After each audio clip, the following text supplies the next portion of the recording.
Ethereum is the second largest cryptocurrency in the world, and he posted a significant gain in 2020 as the price of Ethereum increased by more than 450%. Ethereum has performed better than Bitcoin in 2020. Let's hear from Vitalik about his vision on Ethereum. Thanks to the power of modern communication, we have the ability to create technologies that are decentralized, removing middlemen and allowing users to interact with each other directly through a global network.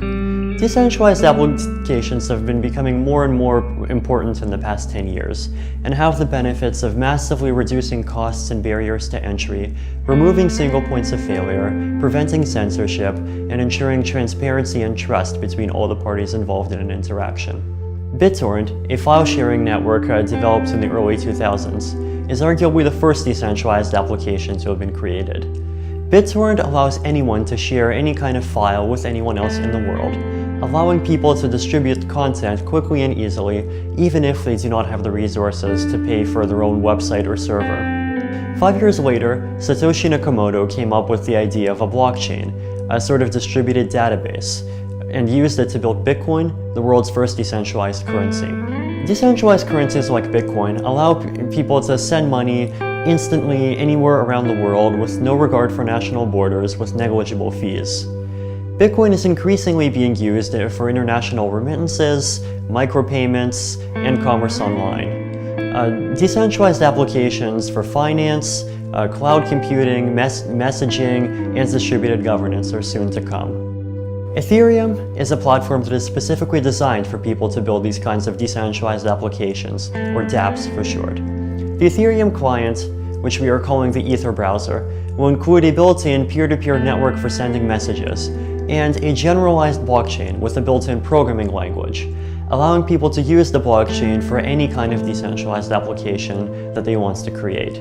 Ethereum can be used to build financial applications that are fully trustworthy and transparent because they run on the blockchain. Online, cryptographically secure systems for managing your property and contracts. You probably have seen my other videos where I use technical analysis and signals to forecast Ethereum price movement.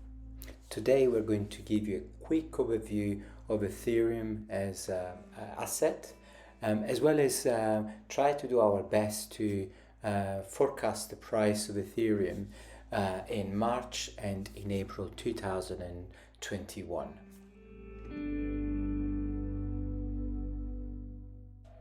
Ethereum has experienced an exponential growth in 2020. I believe it has the potential to provide better gains than Bitcoin itself in the immediate future. It has a smaller market cap and does not have as much as global recognition as Bitcoin does, which I view as a growth potential aspect. The current hot trends in the crypto space are the DeFi or decentralized projects, and guess what? Almost all these projects are built on the top of Ethereum. There is a ton of money flowing into the decentralized finance space, and as a consequence, I believe that this will bring about a significant rise in the price of Ethereum itself. There are literally hundreds of places you can buy Ethereum from, and I would suggest that you stick to the exchanges that have been established for many years and have a perfect security track record. It is important that these exchanges are regulated where applicable. With more and more celebrities entering the crypto space, Mark Cuban stands out. Ethereum right now has an advantage over Bitcoin as a store of value and transactional, because as more people get into NFTs, all they're going to know is Ethereum. And they're all going to have to buy Ethereum in order to do it, right? So here's my logic, and I know everybody's going to bitch at me, right? So if I decide I like digital art, how do I buy digital art? With Ether. Yeah. And if there's thousands of people a day, 2,000 people a day coming in, relative to the size of the number of people doing this, right? That's impactful.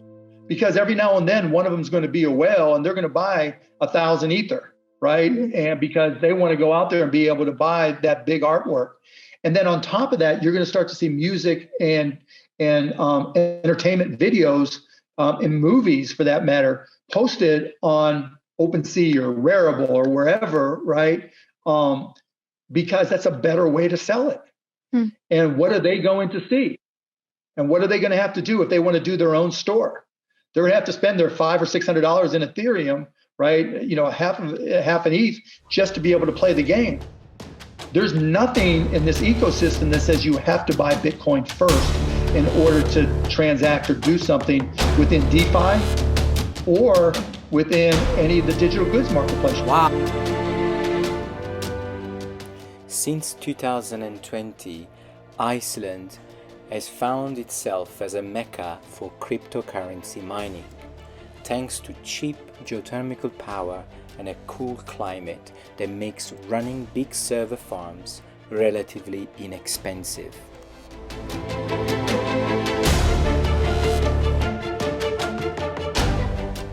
Cryptocurrency mining is a process of solving complex mathematical problems.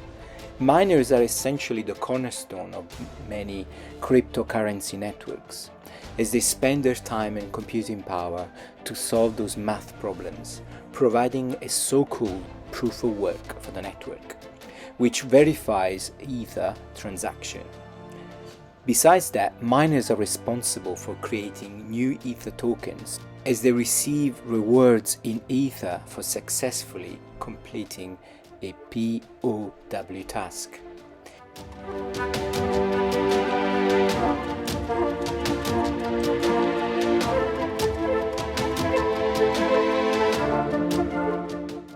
According to a report by KPMG, from early 2018, 90% of the power consumption of Iceland data centers was for cryptocurrency mining. It was a risky strategy. Already in mid-2018, politicians and regulators were concerned that the ups and downs of crypto mining could have a volatile effect on the country's economy.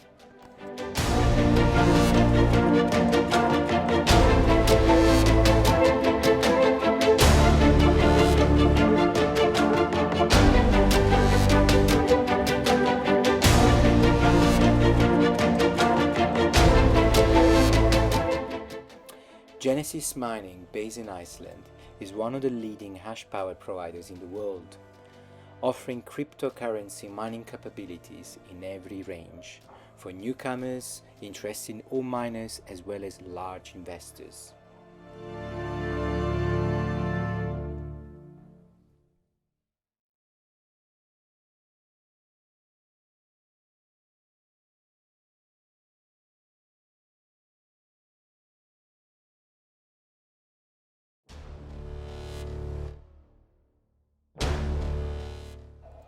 Ethereum community would like to move away from proof of work, which is obviously not great for the environment, is using a lot of electricity just to mine and support the network. So they would like to move away from proof of work, and they've started with Ethereum 2.0 the process. It is there is a roadmap for early 2022. But Ethereum has been historically missing its own deadlines. So once Ethereum 2.0 has been completely deployed, then Ethereum will be using a proof of stake to support the network.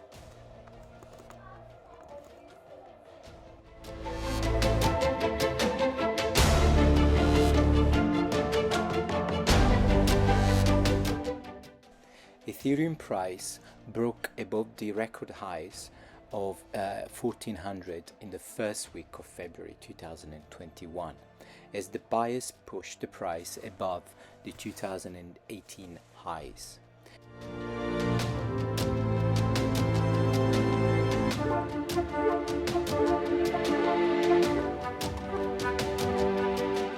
This was a big psychological barrier to be taken out, while the second one was due to 2000 level, which suggests further bullish moment in Ethereum, while Bitcoin broke above the 50,000 and now is heading for the 60,000.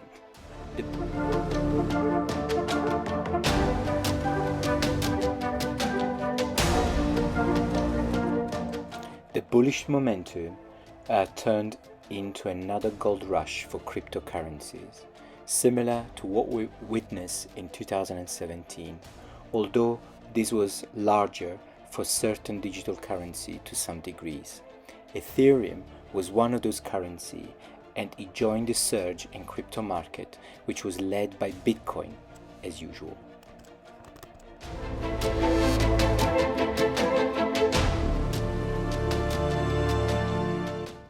So let's have a quick look at now the charts, and let's have a look at Ethereum behavior in the last couple of years. So first of all, let's head back to 2020 and see what happened in March. So we can see the bear took control, and the price bounced back in April and May in some kind of rally, but the price did go down in March, which is historically a bad month for crypto in general. So let's have a look at the previous year, 2019. The price was quite stale, so let's have a look. Let's zoom in and let's have a quick look.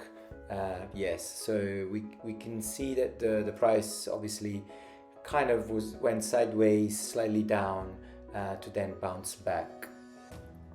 So now if I draw the Fibonacci of the Fib retracement graph, we can see that Ethereum has almost respected obviously the various Fibonacci levels.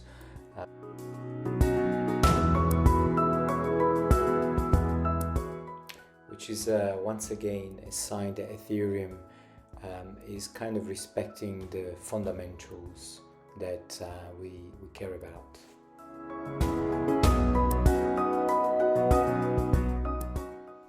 So our prediction for March and April 2021 is that Ethereum will probably respect the same behavior that it had in 2020.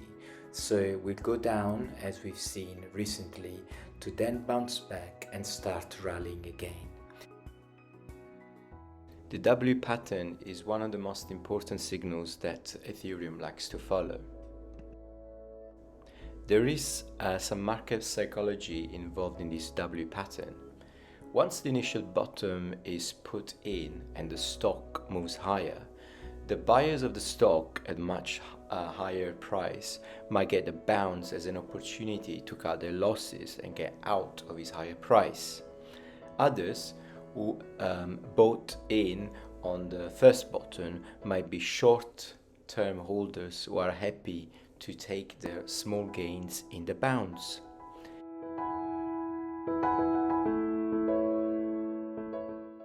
As the price drops back after the initial bounce higher, the value investor might be looking to get a second chance at buying it at its lower price. These buyers wait and then buy in at the initial support level created by the first bottom. The price then starts to move higher again and forms the familiar W pattern.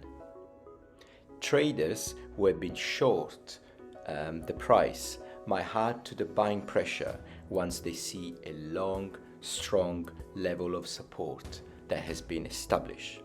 Short sellers will then buy to cover their positions, and that fuels the price rise on the second leg up.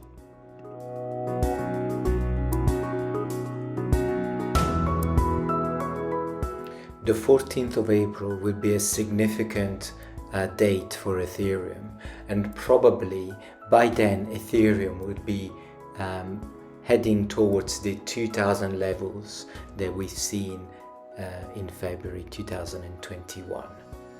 If you do like this video and if you do like the channel, please don't forget to subscribe. Thank you and see you later.